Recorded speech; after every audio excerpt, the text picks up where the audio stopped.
nuestros afectos están relacionados con la memoria. Nosotros queremos a la gente por la memoria que tenemos de esta gente y asimismo nos quieren por esa memoria, porque aprendemos a querer a nuestros papás, a nuestros hermanos, yo decía a nuestros amigos y después a nuestra esposa, a nuestros hijos, por la memoria que tenemos. Por eso es tan importante, por eso tal vez es también tan doloroso y por eso es que tenemos que, siento yo, atesorar la memoria, ¿no? Si él es esa persona tan importante en mi vida, si es mi papá, mi mamá, si es mi hermano, mi esposo, o sea, ¿cómo voy a dejar de hablar de algo así que es tan importante para mí? Y que obviamente lo tenemos aquí presente todo el tiempo. Entonces, encima de irnos tragando esas cosas, no nos hace bien. Entonces, como soltar, hablar. Y ya cuando uno empieza a hablar, es increíble cómo ya después va fluyendo, lo normalizas y ya es una conversación que ya no es tan dura, porque es parte de tu día a día.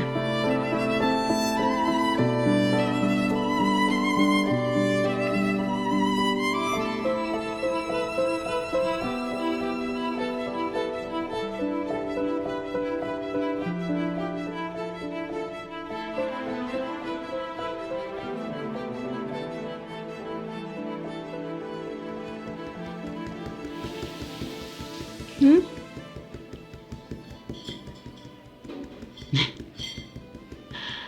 Me llama la atención.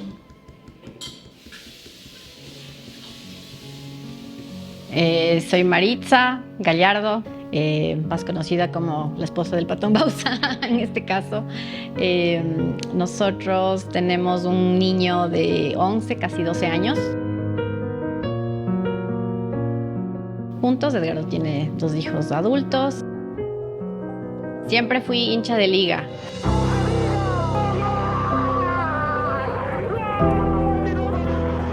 No sé ni por qué, pero siempre fui hincha de Liga. Es un premio al esfuerzo que hicieron todos los jugadores. Se lo merecen, que goce la gente, realmente fue un año duro, pero terminamos bien. Salí a un centro comercial a hacer unas gestiones y Edgardo estaba también haciendo unas gestiones en el mismo lugar.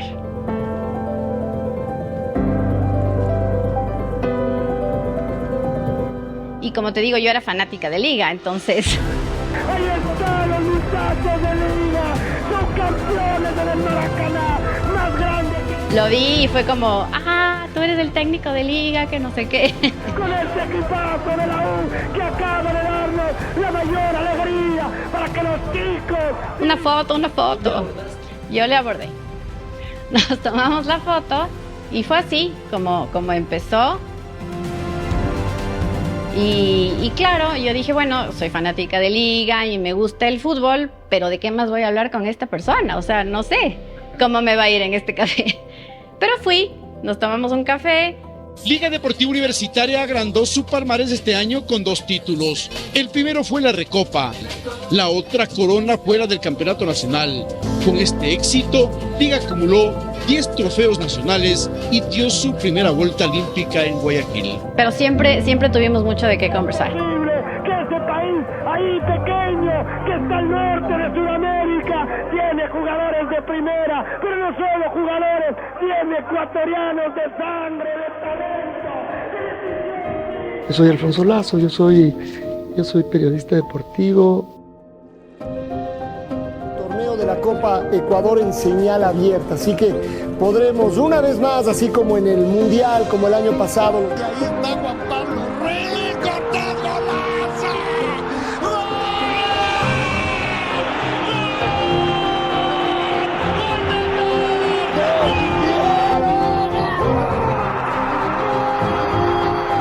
Para Ángelo, que levantará de primera. ¡Golazo!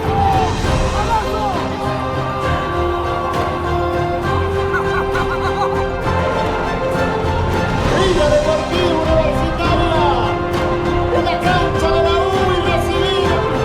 Se va a tomar la pelota con derecha.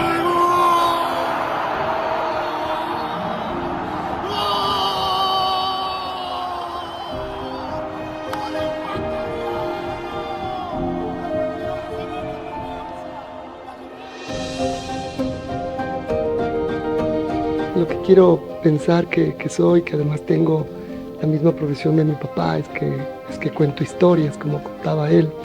Bueno, viene Da Silva, cobró. La pelota. ¡Y Barcelona a la final de la Copa Libertadores! Yo creo que mi papá reflejaba en el trabajo que hacía, en las transmisiones, en sus relatos, lo que él era en el día a día. Era un hombre apasionado.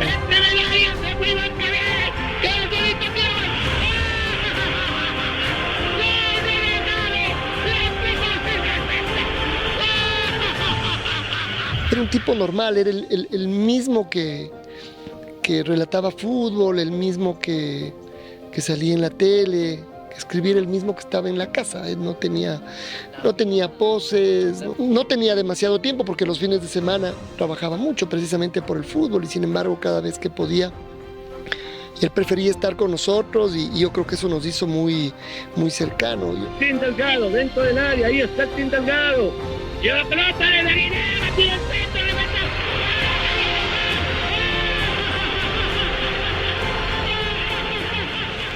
Un hombre que quería mucho a la gente que estaba al lado, es decir, era muy cercano a su familia, pero quería mucho a Quito y después quería mucho al Ecuador.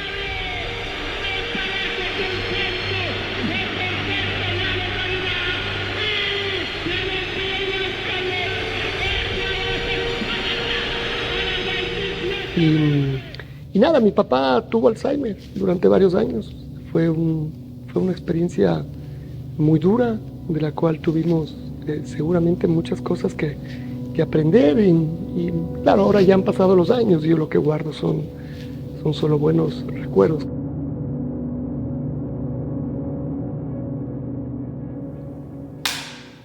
Yo soy Danitza Cimera, yo soy médico geriatra y yo estudié geriatría en España. Luego ya vine acá hace unos 10 años y bueno, esto es lo que hago de mi vida. Y bueno, esa es un poquito mi historia. Cuéntenme un poco de ustedes. Una de las cosas que Maritza tal vez sabe es que seguramente estas historias nos juntan en el camino de la vida a través de Edgardo, pero siempre siento que no es solo él, sino es porque no viene solo, ¿no? Edgardo es una familia, como era mi papá con nosotros.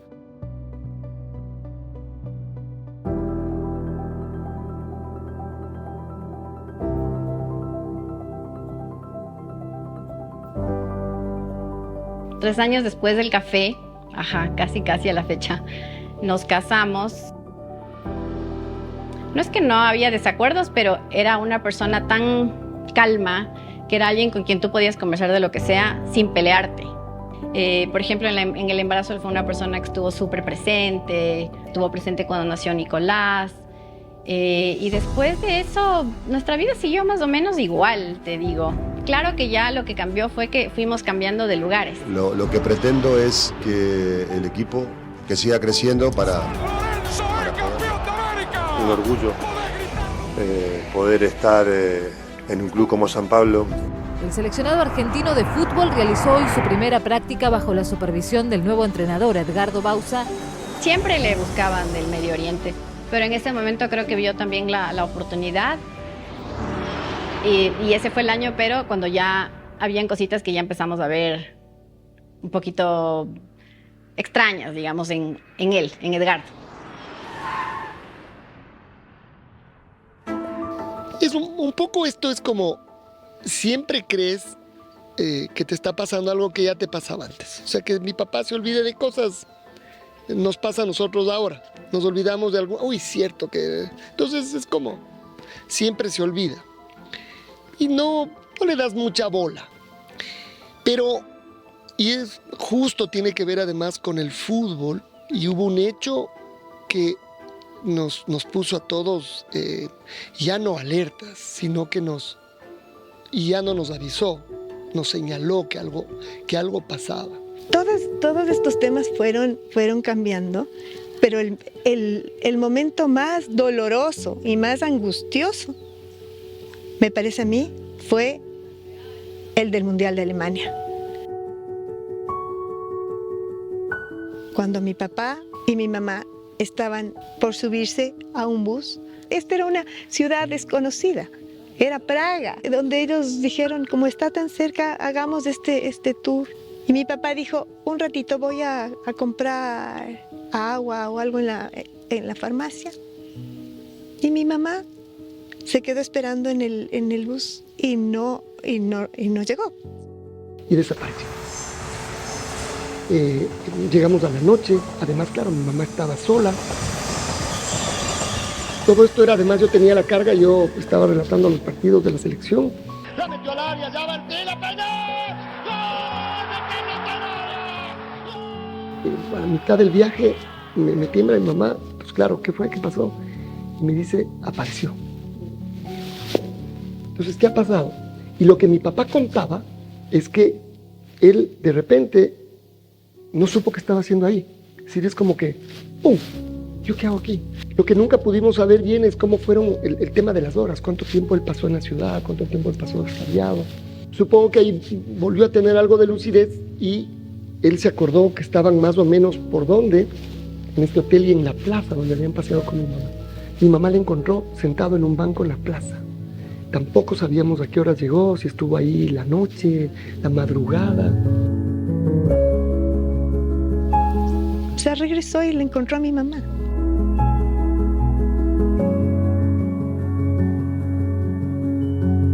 Y aquí más bien comenzó ya el tema de hacerse estudios y empezar a, por supuesto, a quitarle las llaves del carro. O sea, ahí empiezan estas decisiones.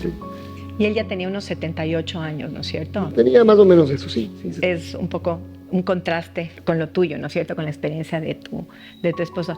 Claro, nosotros ya habíamos notado que se olvidaba algunas cosas, pero igual nunca lo tomamos como algo muy extraño, ¿no? Era como que, qué raro que se olvide esto, pero no era tanto hasta que empezó a olvidarse como de conversaciones importantes que habíamos tenido.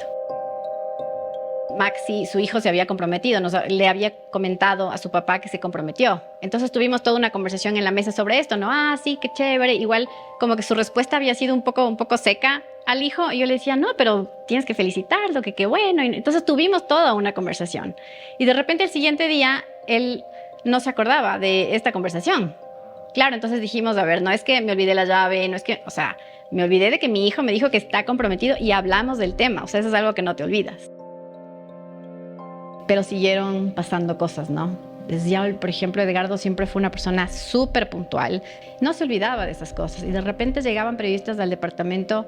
No, tenemos ahorita una entrevista con Edgardo a las 3. No, qué bueno. Sí, ya, ahora voy. Y después, es que no encuentro el carro. ¿Dónde dejé el carro? Entonces yo desesperada porque no llegaba. Estaba el periodista esperando. Pero todo era como... Claro, eran ya cambios de actitudes, cambios de personalidad. Sí. Era no solo el tema de la memoria, sino como que dejaba de ser él. Ya en declaraciones, él hablaba diferente. Él siempre fue una persona muy cauta en sus declaraciones. Entonces yo decía, ¿pero por qué no dijiste eso? No, eso, casa adentro.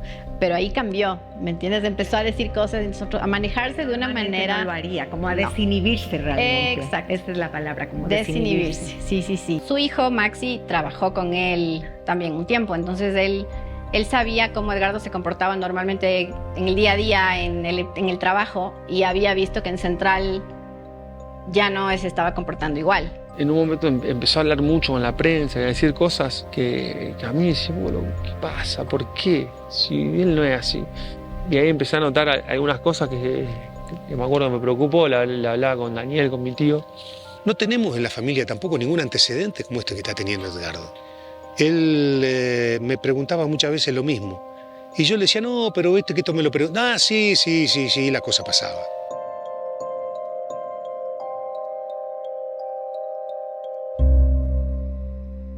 Y nosotros lo atribuimos al estrés. Dijimos, esto ya le causó un estrés crítico y él necesita bajarle y descansar. Pero como no nos iba a hacer caso a nosotros, habíamos decidido con el hermano que vaya a un médico en Argentina y que le hagan un chequeo, y de hecho ahí le dijeron que era estrés. Él no estaba complicado, de hecho, con Edgardo va para Argentina, la gente de Central lo convence para que sea técnico y salió campeón con Rosario Central. Pero él ya tenía algún problema. Y siguió trabajando a 1000. Lo que pasa es que también hay una realidad. A mí me decía mi sobrino y el cuerpo técnico que cuando entraba a la cancha se transformaba, o cuando estaba delante del plantel se transformaba. Y en verdad, hasta que nos dimos cuenta nosotros, pasó como, no sé, 1 o 2 años, en donde su comportamiento comenzó a ser diferente. Por ejemplo, llegaban las Navidades y no me llamaba. Entonces para mí fue terrible porque decía, ya está, mi papá no me quiere, ¿me entendés? Era hasta que después siguió un poquito avanzando y ya empezamos a sospechar. Sí me preocupaba bastante, pero no era tanto como su salud. O sea, un poco quizás de su salud mental podría ser. O empiezas a pensar como, bueno, tal vez no está muy contento con nosotros, tal vez se arrepintió de tener un hijo, tal vez ya no quería casarse. Claro, empiezas a tomarlo personal. Y de hecho yo me sentaba con él y decía, o sea, ok, pero si ya no me quieres, dime, porque está bien, o sea, preferible hablemos, porque yo me siento mal, a veces estás así y, no, pero ustedes son mi vida, yo les amo, ustedes son mi cable a tierra. Ah, ok, pero es que a veces estás un poco raro. Después lo pudimos entender. No era que él ya no quería llamarte o no le importabas más, ¿no? Sino que su enfermedad ya había comenzado y no nos habíamos dado cuenta. Ya para cuando nos dan el diagnóstico, ya de alguna manera lo venía como sospechando y de alguna manera... Es raro, ¿no? Porque con estas enfermedades es como que uno lo va asimilando poco a poco. Logré hacer una cita con un médico en Buenos Aires, nos atendieron todo un equipo, el neurólogo, el neuropsiquiatra, el neuropsicólogo, no sé cómo se llama. Bueno, era todo un equipo, le hicieron un montón de estudios y ahí el médico nos comentó que bueno, que estas cosas no son como un examen de sangre donde te dicen tienes esto, sino que el tiempo es parte del diagnóstico. Es parte del diagnóstico. Entonces, pero igual, al salir de esa reunión, el doctor nos agarró a un lado y nos dijo, pero a mí me parece que es como alguna demencia. Claro, oímos de una persona mayor y decimos, bueno, puede tener, a pesar de que lo seguimos ocultando, pero él era una persona bastante joven, claro, en ese momento. No llegaba a los 60 años. No llegaba a los 60 años, entonces dices, imposible. Imposible, o sea, yo salí de ahí y dije, no, estaba su hijo mayor, él se puso mal y yo le decía, no te preocupes, o sea, no, es que esto no es, tranquilo, ya vamos a ver lo que pasa, tú tranquilízate. La verdad que en ese momento yo dije, no es. Hasta que me acuerdo que un día fuimos a ver a un especialista y después de unos test y algunas cosas, nada, no me olvido más ese momento. Estábamos con Marisa, con Daniel, con todos. El doctor me llama, Facundo, y me dice, mira, yo creo que es esto. Y si bien uno sospechaba ciertas cosas, cuando te lo dicen es como... Uf. Claro, Maxi sale súper mal, pero en mi cabeza en ese momento yo decía, es imposible. O sea, Edgardo, ¿qué tenía? Ni 60 años, creo.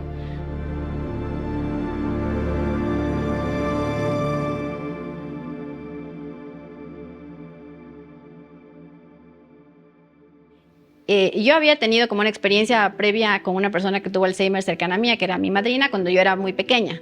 Entonces yo me acordaba de ciertas cosas, ¿no? Pero bueno, ya de las cosas avanzadas me acordaba.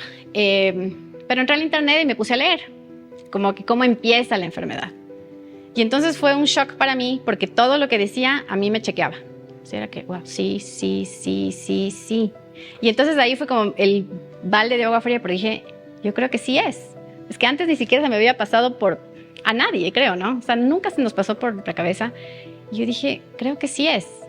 Entonces, claro, esa noche lloré toda la noche, no dormí, lo veía a él, lo veía a Nico y decía, no puede ser que Nico vaya a vivir esto. Entonces le habíamos dicho, bueno, el doctor dice que tienes que descansar, entonces ahorita no vamos a trabajar, porque claro, llegaban todavía ofertas de otros lugares. Entonces él estaba ahí como nosotros, no, es que ahorita tienes que descansar, porque ¿cuántos años no te has tomado un break? Entonces tómate este break y luego vemos. Y así también nos daba tiempo a nosotros para ver cómo iba evolucionando todo, ¿no? Entonces para esto ya llega el 2020, volvemos a Argentina para hacer otros análisis, otra reunión con los médicos. Y ahí sí ya salen los análisis que es una demencia frontotemporal.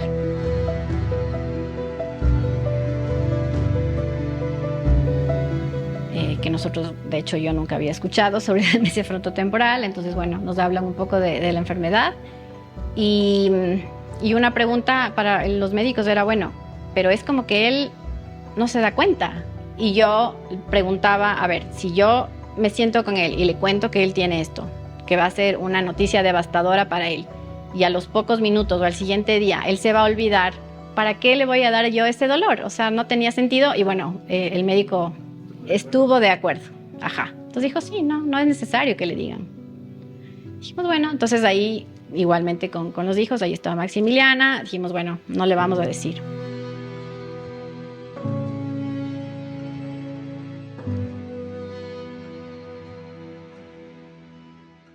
Y bueno, ¿cómo lo tomaron como familia? Ya ustedes, tu mami, que era su cuidadora principal, ¿no es cierto? Que ahí vivía, ustedes hijos, los nietos. Fue la que más, yo creo que no voy a poder decir a quién le afectó más, porque seguramente cada uno de nosotros podrá contar su propio drama, su propio golpe.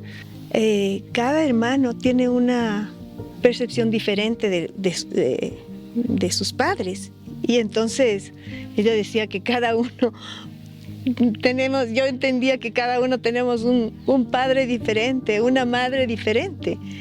Lo que sí está claro es que mi mamá fue la que más aguantó hasta el último día de mi papá. Lo primero que intenta es hacer que, es como contrasentido, él entienda lo que le está pasando, ¿no es cierto? Creo que eso es lo más difícil. Claro. Tienes que cambiar tu rutina, porque ahora sí ya sabemos que te estás exponiendo. Por eso yo decía lo de Maritza, el Patón, además, o sea, ya con algunos síntomas y fue campeón en Argentina, o sea, seguía siendo este director técnico de élite. Mi papá ya estaba terminando su carrera, el Patón, ¿no? Pues el Patón, si yo le veía en la calle, me acercaba y le quería entrevistar, o me quería tomar una foto, le quería saludar, o sea, lo que sea. El momento en que empezó a olvidarse de la gente alrededor, ese momento fue dramático. Yo creo que ahí es donde comienza la parte más dura, ¿no? Por eso yo entiendo esto, aunque uno se sensibiliza al verle al Edgardo, en realidad, en mi caso me sensibilizo más por la gente que está al lado de él, porque al Edgardo se le ve bien.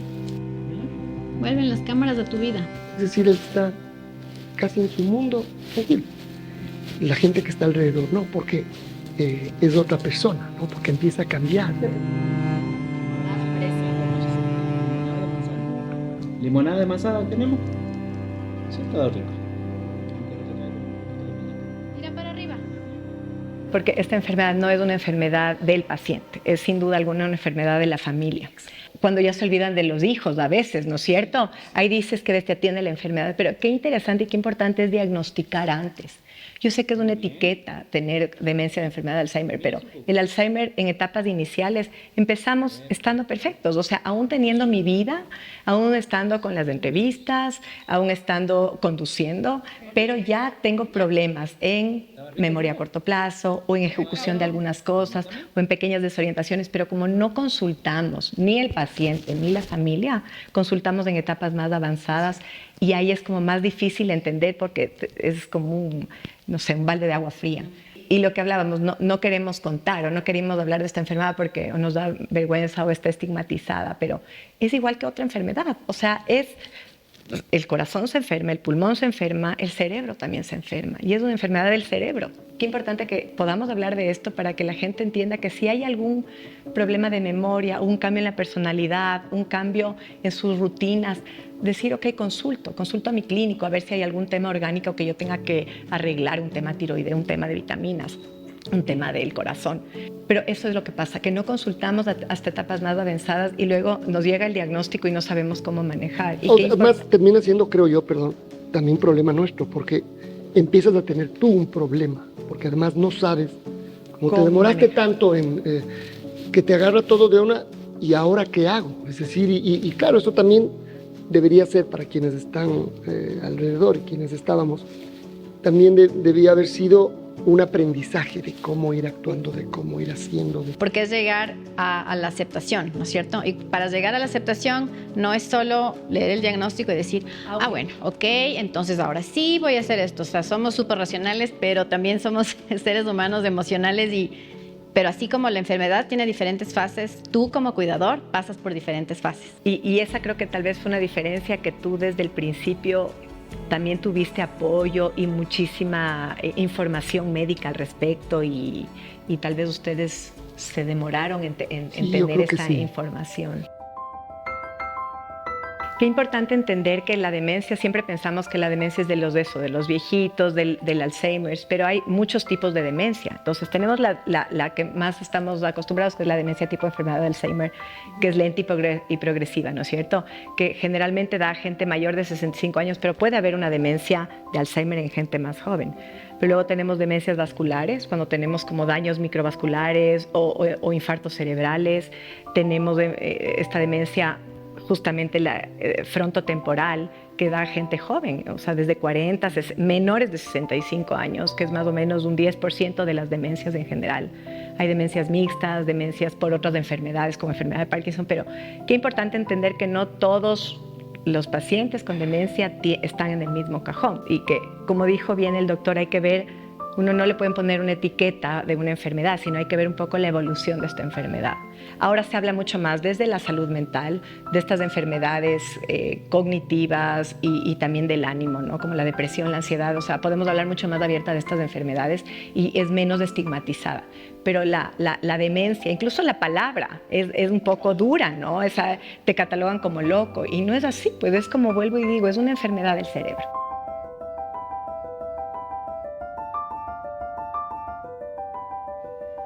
Por un lado es la nostalgia, ¿no? Justo veníamos hablando de un montón de cosas que vivimos juntos, y la nostalgia de estar acá y... Ay, es que voy a llorar.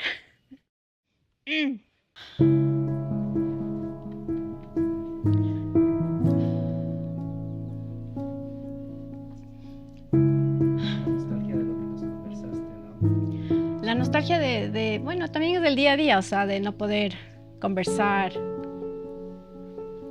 O sea, compartimos igual un montón, pero...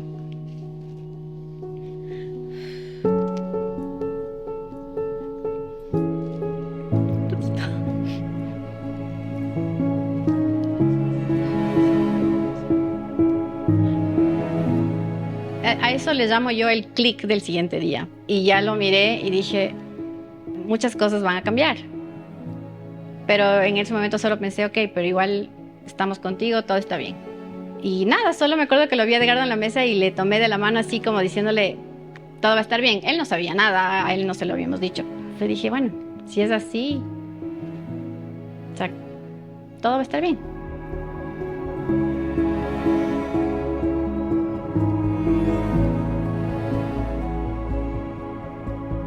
Buscar ayuda, tal vez sí sería como consejo, porque definitivamente uno tiene que aceptar que la necesita.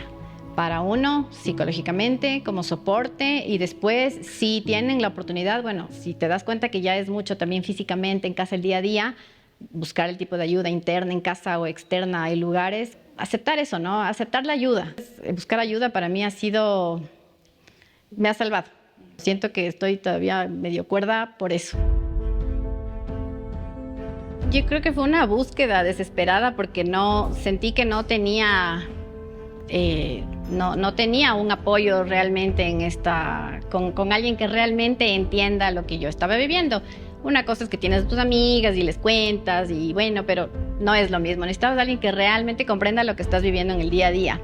Aparte, los grupos de apoyo que yo encontraba acá eran estos grupos para gente con diferentes demencias como Alzheimer, pero que era el típico mi abuelito. Y sí, pero no. No es lo mismo que cuando una persona joven, que tal vez es todavía padre de familia, que hay niños en casa, que se enferma. Esa es otra problemática la que trae. Entonces sentía que no había realmente un grupo o gente que realmente entendía lo que estábamos pasando. Empecé a buscar online y de repente encontré este grupo que, bueno, está en inglés. Es un grupo de soporte para esposas, personas que tengan Alzheimer temprano. Encontré personas que el esposo tiene ya Alzheimer diagnosticado, que están en sus 30s. Te digo, este grupo es de 1.900 personas ahorita, miembros, y todos son debajo de 65, entonces la mayoría están en sus 40s y 50s. Me puse a leer los posts y dije, wow, ellos me entienden, ellos saben lo que yo estoy pasando. Y más que reuniones es entrar y postear. Y si sabes que hoy me siento pésimo, me pasa esto y lo siento, pero quiero solo desahogarme. O a veces quieres contar algo que pasó que podría ayudar al resto. O quizás tienes una pregunta y dices, mira, me está pasando esto ahora, ¿cómo lo manejo? Entonces realmente yo creo que de ahí también fui sacando estas ideas de, no tengo que decirle lo contrario. Una medicina que yo estaba buscando, de hecho, más que en el médico, la encontré en este grupo. Y que fue la medicina que me ayudó para que Edgardo le baje la ansiedad, porque tuvo la época de muchísima ansiedad y wow, resultaba. Porque claro, ellos ya tenían experiencia con sus parejas que ya estaban un poquito más avanzadas que Edgardo. A veces solo tienes frases como esta que dice, está en inglés, como que tenemos que dejar ir la vida que planeamos, ¿no? Y empezar a vivir la vida que está esperando por nosotros, aunque no sea la que teníamos pensado. No te lo esperas, o sea, cuando yo encontré esto, no, tú siempre piensas que eres el único, que me entiendes, que no le pasa a mucha gente, pero la verdad es que sí, te pasa a mucha gente.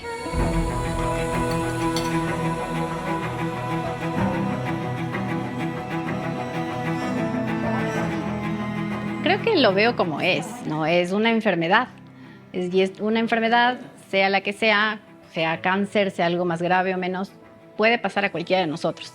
Y ninguno de nosotros tiene la culpa de que nos pase porque nadie lo buscó. Normalmente no lo ocultas, normalmente se lo cuentas de la familia. ¿Por qué esta enfermedad no? Es verdad que hay un estigma, es una especie de tabú, tal vez porque es algo del cerebro, entonces como que lo mezclan un poco con las enfermedades mentales, que todavía hay un estigma al respecto. Yo había pensado que en ese momento ya era tiempo de hablar un poco con el Nico. Acción. Sobre la enfermedad del papá, porque él a veces tenía preguntas de que ¿y por qué el papi esto? ¿Y por qué el papi? A veces no me contestaba, ¿por qué el papi? Pero ya habían cambios que para el Nico mismo eran extraños. Aparte, con Edgardo mismo siempre fuimos así, muy de hablar frontalmente de las cosas. Entonces, ¿por qué no voy a hablar con mi hijo frontalmente de algo tan importante? Nicolás Bausa. Nicolás Bausa. Él me dice que agarramos un papel y que el papel era el cerebro y que yo le hacía así, le decía al cerebro como que va a ir teniendo estos cambios. Yo no me acuerdo de eso. Sí. Pero él me dice, sí, mami, tú me explicaste así. Ajá. Obviamente sí fue un impacto para el Nico, para un cerebro del Nico de 6 años. Sí. Para ese momento yo le vi al papi igual, como la misma figura paterna, lo mismo, nunca noté que se había olvidado cosas, que actuaba más raro, le veía igual. Pensé que nada pasaba. Entonces viene mi mamá en el comedor y entonces ella me dice que quería hablar de mí de algo. Un día decidí que nos íbamos a sentar y yo le iba a explicar un poquito, entonces vimos fotos de cerebros y cómo va cambiando el cerebro cuando tiene ciertos tipos de demencia. Entonces fue algo un poco gráfico. Pero entonces ella me mostró una servilleta y me dijo como que normalita. Y me dijo como, este es el cerebro normal de cualquier persona. Entonces me dice, tu papi tiene una enfermedad ya que hace que se olvide las cosas y entonces lo que es la servilleta le empiece a destrozar, a hacerle peor. Entonces esa enfermedad hace que el cerebro se vuelva como más arrugado, más roto, peor. Eso es lo que le está pasando a tu papi. Yo creo que sí fue una especie de shock para él, sobre todo me doy cuenta ahora porque él se acuerda. Aparte yo necesito que él poco a poco vaya entendiendo y que con el tiempo también que él no sienta vergüenza quizás de hablar del tema, porque estás en un colegio, tienes amigos, te van a preguntar y en su caso más todavía, ¿no? Tu papá, el Patón Bausa, ¿y dónde está? ¿Y por qué no viene? Entonces ese fue como el punto de quiebre porque desde ese momento empecé a notar que mi papi en verdad sí estaba olvidándose cosas así y dije, o sea, a la final sí está pasando esto, porque yo como antes de eso no sabía qué estaba pasando y no lo noté, desde ese momento vi desde otra perspectiva y noté más cosas que antes no veía. Yo creo eso, o sea, a mí me gusta creer que a él le gusta poder vernos todos los días, ¿no? Verlo a Nico sobre todo, verlo crecer, cuando él habla es como que lo mira diciendo, este man, como que lo disfruta mucho. A pesar de que no se lo pueda decir, pero lo siento así. Hoy hubo la Asamblea del Niño Solidario. Ahí decían quién iba a ganar, el niño más amable, el que hizo los mejores actos de todos. Yo y mi amigo Moretti, que ya le conoces, ganamos. Estuvimos empates, no sé. Y la verdad creo que fue una muy bonita experiencia porque fue la primera vez que gané ese premio en toda la primaria. Nos divertimos mucho, jugamos fútbol. Luego, aparte de eso, fue un día, la verdad, bastante normal con matemáticas. Avanzamos en nuestro proyecto de exhibición. Hoy empezamos a leer otro libro. La verdad, me gustó bastante el libro. Aprendimos a mandar correos electrónicos de forma formal y creo que ese es todo mi día, la verdad. Un buen día en mi colegio con buenas noticias.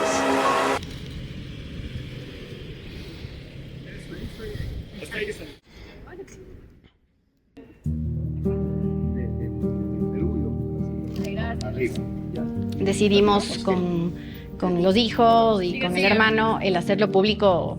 Hubo un comunicado que salió de Edgardo diciendo que él se retiraba del fútbol porque tenía problemas de salud. No creo que habló directamente de qué enfermedad era, pero que había problemas de salud y era una especie de despedida de su carrera, formal.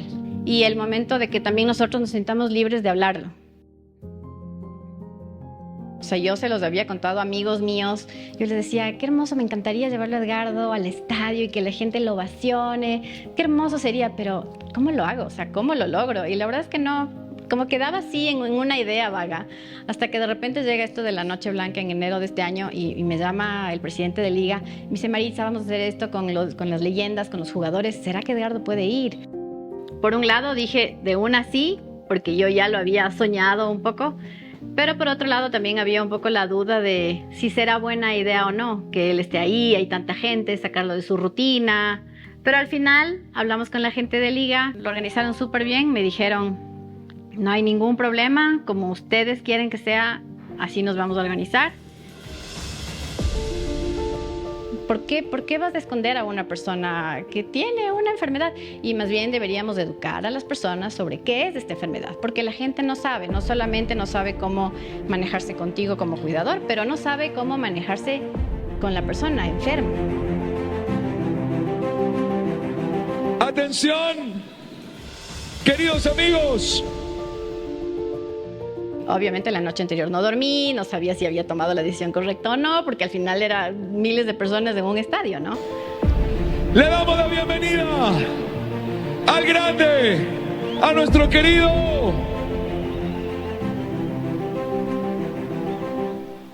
Patón Bausa. Patón Bausa, hombre querido, si lo llamo.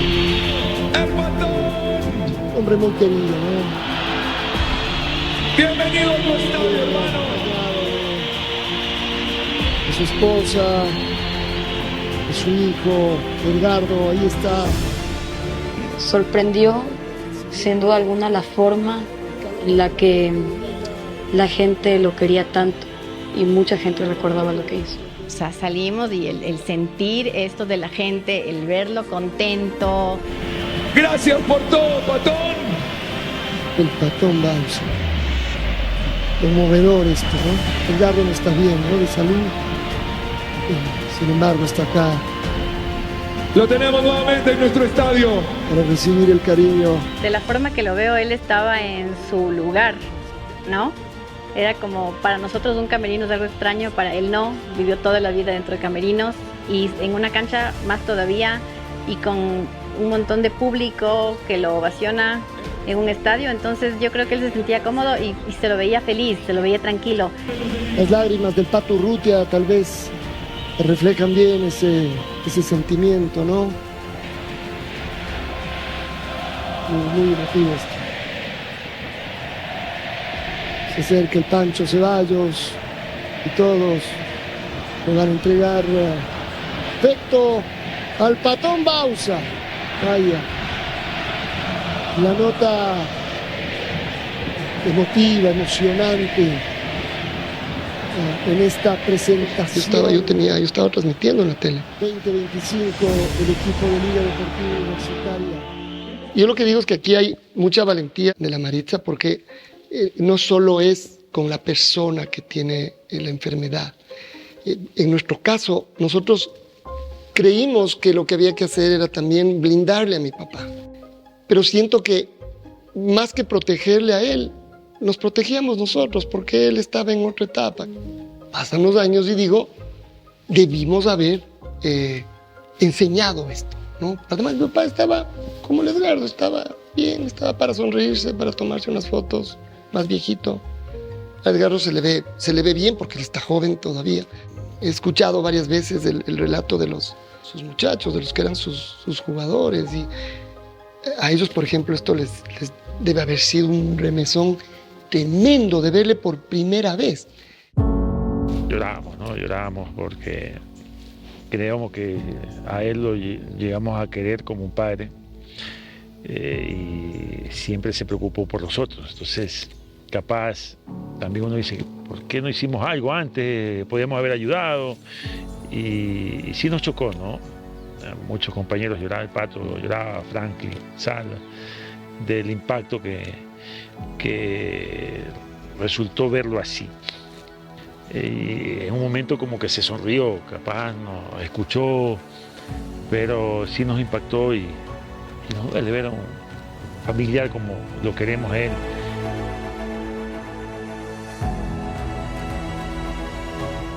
Yo cuando le vi salir en la cancha de la liga fue realmente conmocionante. No sabíamos qué iba a pasar. Sí, yo creo que a los periodistas lo que nos pasó es que había un rumor que podía pasar, pero no estaba confirmado. Además, una duda de ¿y qué va a pasar? ¿Cómo estará? ¿Qué va a hacer? ¿Qué va a pasar con el estadio? ¿Qué va a pasar con los...? O sea, era toda esta incertidumbre y el rato que apareció. Y claro, yo creo que al principio incluso la gente fue seguramente también de sorpresa y después lo volvimos a ver. Ahí está el Edgardo que tanto le queremos, al que le debemos un montón de cosas y está ahí. Es lo lindo de ver el cariño de la gente, pero claro que es triste, obvio que es triste. Más que nada nosotros teníamos el recuerdo de él bien, verlo bien. Y cuando entró fue como fuerte, sí. Y yo creo que por eso también, porque lo veíamos nosotros que era como un líder para nosotros. Nos enseñó mucho el respeto porque yo con él compartía mucho más que con ellos quizás. Pero siempre para trabajar, él era entrenador y nosotros éramos los jugadores. Y él nos decía, hay que hacer esto, listo, vamos. Y más, yo cuando me iba a Argentina, me llamaba, quizás nadie sabe, pero me llamaba y me decía, ¿dónde está tu familia? Está en el hotel acá. Bueno, andate a dormir con tus hijos. Me decía...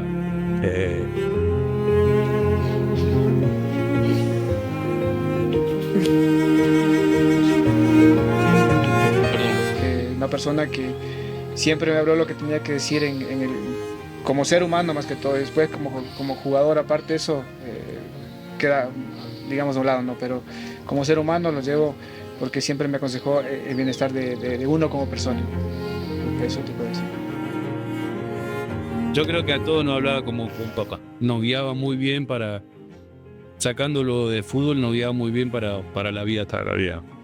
A su manera creo que lo entiende, a su manera creo que siente el cariño, el afecto y viste que yo creo que es un misterio, ¿no? Con estas enfermedades bien lo que sucede en cada uno, pero por ejemplo ahora cuando llegué a Quito, que estuve entrando, así me vio y vino y me dio un abrazo y eso no lo hace con un desconocido. Yo creo que una de las cosas que también nos pasaba con mi papá, por lo que vemos pasa con Edgardo, es que finalmente nos juntaba. Es decir, alrededor de él era un motivo para estar cerca, para conversar, para acordarnos. Damián, Paul y José Francisco, seguramente que podrán contar un montón de historias alrededor de Edgardo, ¿no? Cosas que se conocen y otras cosas que no se conocen. Queremos ahorita todo el tras bastidores. Porque él no contaba. Todo se quedaba en camerino, todo se quedaba en camerino. Ahí nos decía las cosas y no trascendía. Terminó el partido en la Copa Libertadores en Brasil y nos reunió en el camerino. Nos dijo, ustedes no se imaginen lo que acaban de hacer, de conseguir. Con el paso del tiempo se van a valorar más aún todo este tema, porque es muy difícil conseguirlo. Era el país entero con nosotros, porque nos hacían saber eso la gente en la calle.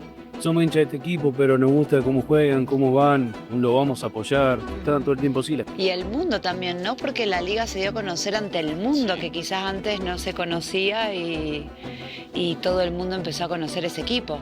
Gente de Rosario, de Argentina, hinchaba para nosotros, por lo que representa Pato. Edgardo, sabemos todos, es un símbolo de Rosario Central y a partir de ahí creo que ha trascendido la camiseta. Pero la historia de Edgardo aquí a nosotros nos sirvió como ejemplo, ¿no? De vencer las adversidades. La hinchada blanca pedía la salida de Bauza. Tal fue la presión que después del partido contra Olmedo, el técnico salió así, resguardado por la policía. Porque él, la primera etapa, todos lo querían que se vaya y todo, y él siguió, pero él no se dejó vencer. Y eso no se lo dice, sino se lo hace, y él lo hizo y transmite esa seguridad, ese compromiso. Y vencer las adversidades es más difícil, complicado, y él lo hizo. Cuando pasó eso y que, claro, la gente, los hinchas estaban... ¿Cómo lo manejó él luego con ustedes? Yo ahí no estaba. Como ahí en el camerino, como Paul, que como... Tú estabas. Paul era el causante, no hacía goles, no de... Aquí todos se me están lavando las manos. Yo siento que las historias del fútbol no dejan de ser como muy frágiles y muchas de estas están pegadas a los resultados, y los resultados, más allá del trabajo que hay detrás, tiene que ver también con esto, las casualidades.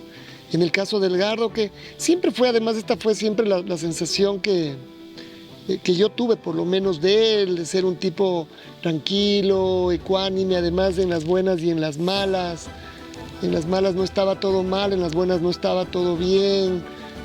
No era un hombre eufórico que se volvía loco como hay otros. Sí, manejaba bastante bien las emociones. Manejaba bastante. Oiga, a veces llegaba y lo veíamos, no estaba sonriendo. Oiga, profesor, ganamos, pues ríase, le decía. Era así. Creo que después. Ya el siguiente partido. ¿Qué hacer? Atajó Ceballos, señoras y señores, héroe, Liga. Toda la emoción que está. Te hicimos llorar, patrón, te hicimos llorar. La toma esa que hay cuando ganan en Brasil, que él se pone a llorar. Mundial ganó Sudamericana. Esto es histórica. La Liga de Quito de Ecuador. Felicidades, Ecuador. Felicidades, Quito. La Liga es campeona de la Copa Libertadores de América. Nada menos que en el Maracaná.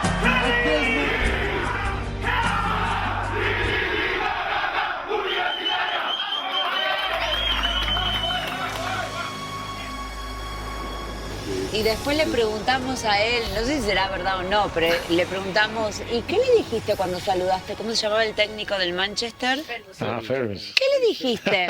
Good team, ¿verdad? Como que él había pensado, ¿y si nosotros ganamos, qué le digo? Entonces le voy a decir good team. ¿Y qué pasa cuando ellos se despiden? Ferguson le dice good team. Ah, al final Ferguson se lo dijo. Entonces, como lo que él tenía preparado, al final se lo dijo el otro. Fue algo así. No es poca cosa que Ferguson. O sea, yo en los años que mi papá aún no estaba enfermo, creo que la edad que él se enfermó tenía 5 o 4 años, creo. Pero del tiempo antes, como en ese momento no era tan consciente, no recuerdo tanto. Y eso me pone a veces un poco triste porque a veces escucho que les dan full consejos a la gente, full cosas, pero yo no viví lo mismo. Entonces, a veces escucho full cosas y digo como que wow, lo que ellos vieron de él no fue lo mismo que yo vi de él. Entonces, a veces es más difícil verlo de la misma manera, porque yo no viví lo mismo, al menos como yo lo recordé. Pues esto que les pasa a ustedes, que empiezan a acordarse y a conversar, finalmente es como Edgardo Bauza, como la excusa para hacerlo. Y él está ahí y él además sabemos que va a estar presente, seguramente hay una buena parte que él lo tiene acá, pero nos llena el corazón al resto, es decir, el resto podemos seguir contándonos y seguimos acordándonos y lo que yo decía hace un rato, ¿y te acuerdas cuando estaba el Edgardo y que hacía esto? Sí, claro, y después uno puede seguir ganando historias, y es la presencia del Edgardo, lo que consigue es es esto, ¿no? Esta cercanía, este florecer de recuerdos y de cariño, de la memoria, ¿no es cierto? La memoria es, a partir de lo que le pasó a mi papá, es decir, ahí aprendí la importancia de la memoria y de los recuerdos. Mi viejo era un contador de historias y contaba anécdotas y contaba cosas. ¿Y qué es lo que quedaba siempre? Eso, pues, los recuerdos, las vivencias.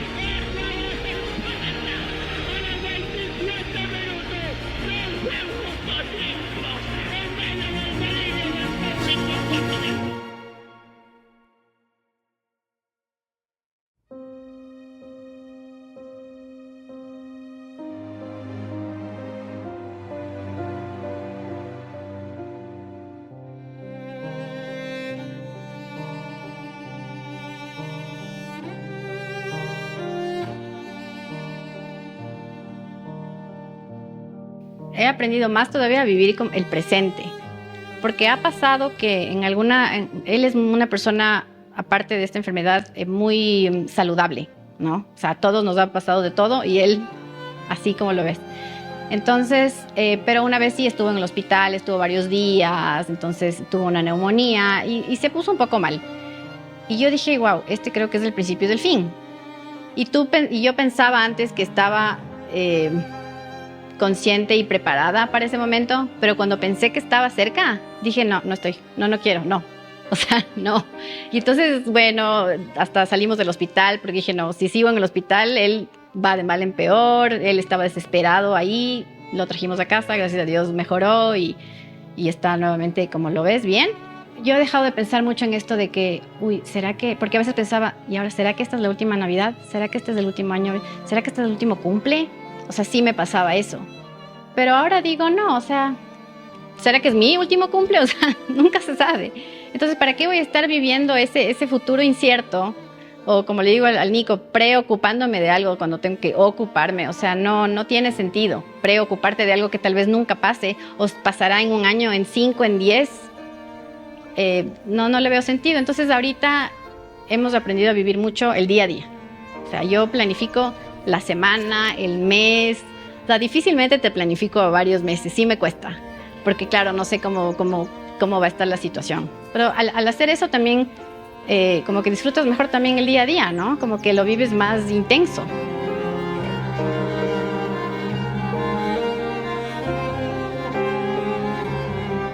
Gracias. Creo que todo se resume en eso, en gracias. Porque el saber que él está contenido y que está cuidado como está, porque es algo que me da terror. O sea, a pensar, la cabeza uno y llega a pensar hasta las peores cosas. Seguramente todo lo que ellos han vivido juntos han hecho que hoy ella le devuelva el amor de esta manera, ¿no? Gracias por cuidarlo, por amarlo, por cuidarlo a Nico, que no quiere decir que cualquiera lo haría. Y la verdad, como lo está enfrentando, es sacarse el sombrero.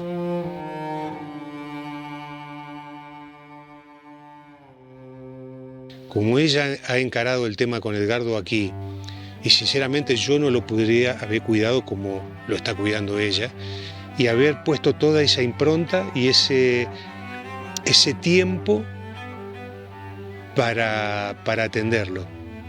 En el caso de la familia, yo creo que es fundamental el tema de atenderlos y hacerlos participar de las cosas comunes de la casa, de la mesa, de un montón de cosas, porque a pesar que en ellos no demuestren que entienden, yo creo que en el fondo algo hay.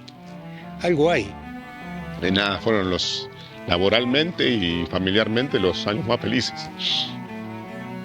Vivimos con Patón, con su familia.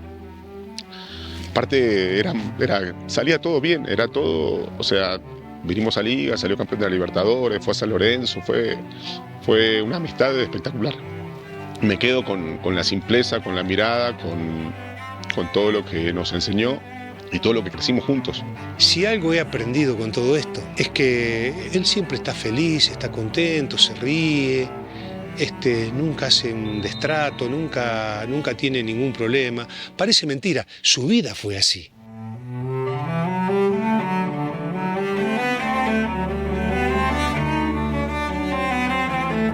parece mentira, porque su vida fue así, un tipo que si había algún problema prefería hacer cualquier cosa para no tenerlo.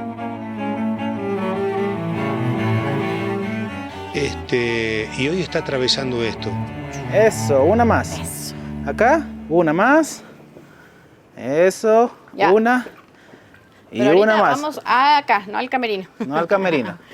Ahí, Ahora, si quieres llévatelo tú solito si quieres un ratito. Y lo sentamos más allá. Estamos allá, sí te creo. Al medio puede ser. Ahí voy. Ya el hablarlo, ¿no? Ya el comunicarte con otra gente, ya el aceptarlo y empezar a hablar. Te da paz hablarlo esto con gente Capaz cercana. te puede dar pequeñas herramientas y también te puede ir como sanando ciertas pequeñas heridas que tengas y que tú no sabes. Este es un tema que creo que hay que seguirlo, que hay que seguir hablando, que hay que aprovechar. Y es sanador hablarlo. Sí, de acuerdo, de acuerdo. Además de entender que hay muchas fases de la enfermedad, hay muchos momentos y que cada persona es única. O sea, no es que esta es la enfermedad que tengo. No, esta no es una enfermedad, esta es una persona que parte de esta persona es tener esta enfermedad. Entiendo que también es algo tan personal, porque cada paciente, cada persona lo va a vivir de una manera diferente. Hablábamos de la agresión. O sea, yo entiendo que en nuestro caso sí tenemos mucha suerte porque no hay problema de agresión. Entonces es muy llevadero. Edgardo es una persona muy pacífica.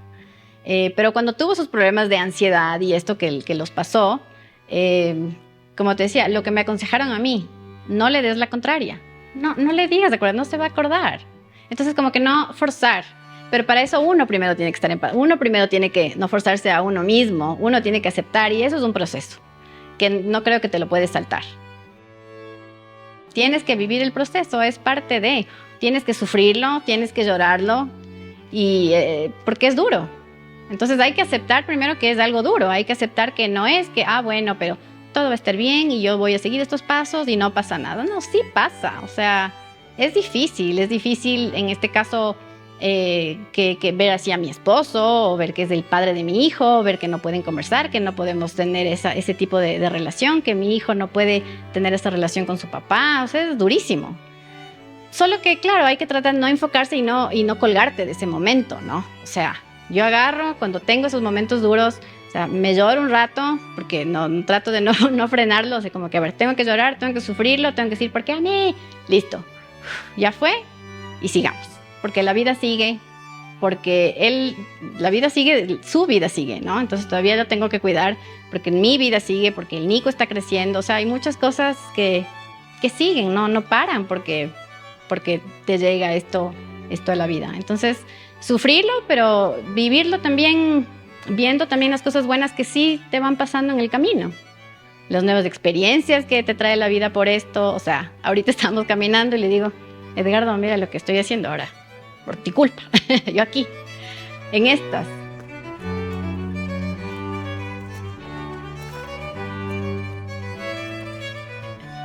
Todos los días igual él recibe mucho amor y nosotros también de él, porque como ves,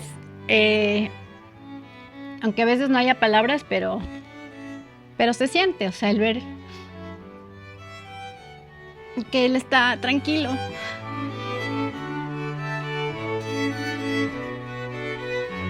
Él está tranquilo, él está en paz, que está en su casa, que está en su hogar, que está con su familia, que está con gente que lo cuida, que lo quiere. Yo creo que eso a él le da paz y él transmite esa paz. Entonces eso nos hace sentir bien, obviamente. Eso nos hace sentir también a nosotros en paz y tranquilos. Pero por un lado sí queda también la nostalgia de que a veces quieres tener un poquito esa vida que soñaste o que tenías. Conversar, solo conversar del día a día. Conversar de cualquier cosa y de escuchar su voz, porque lastimosamente ahora ya no la escuchamos. Y ahí es como dices, wow, cómo extraño escucharte, ¿no? Cómo extraño conversar contigo. Por eso me ponía a pensar y estaba recopilando rápidamente que muchas veces hemos dicho en momentos en que andábamos bien y que andábamos mal, que miremos para atrás, de vez en cuando. De vez en cuando hay que mirar para atrás, para ver a dónde estamos, de dónde somos, de dónde cumplimos, de cómo estaba, porque cuando nos puteábamos, y tenemos la posibilidad de jugar este partido, que es el último, porque no tuvimos, cuando nos propusimos ganar algo, jamás soñábamos muy poco de llegar hasta acá. Entonces, tenemos esta posibilidad. Entonces, más allá del rival, más allá de la importancia, más allá de que esto realmente lo hemos ganado nosotros y no nos dio nada, y es pura y exclusivamente un esfuerzo de ustedes, tratémoslo de disfrutar. Tratémoslo de disfrutar también. Vamos a jugarle al límite, vamos a jugarle a esto. Son el Manchester, valen 300 millones más de dólares que nosotros, no importa. Pero sabemos que somos 11 contra 11. Y como les digo siempre, lo más importante, cuando termine el partido, entremos por ahí con la cabeza del agua.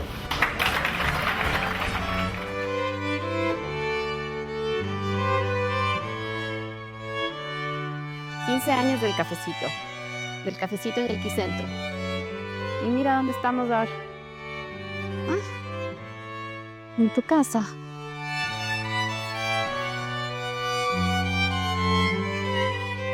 No sé si esa era, nos dicen que todos tenemos una misión, por ahí era parte de acompañarlo, ¿no? Ahora. Es que creo que es eso, o sea, yo creo que estas cosas solo las puedes hacer desde el amor.